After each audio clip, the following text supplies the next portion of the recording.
Književnost kako je ja zamišljam je plod jednog teškog rada.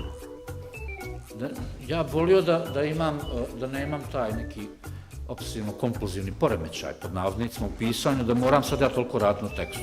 To jest, ja nisam zadovoljan i mene je sramota ako je, razumiješ, ja bi se osjećao loše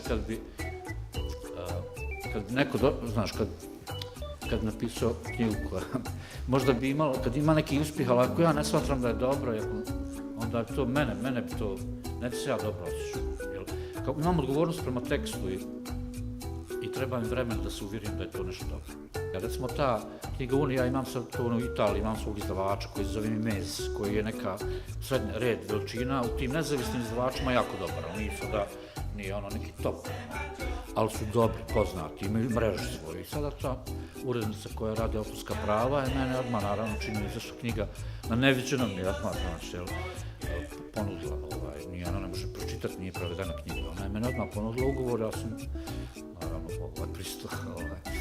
Onda iz Španije, moja španska urednica izdavačica isto odmah tražila novu knjigu, jer i moj španski prevoditelj Miguel je čitao knjigu odmah i on je njoj preporučio. Znači, neka to ide direktno preko izdavača, neka te prevodilac prati tvoje.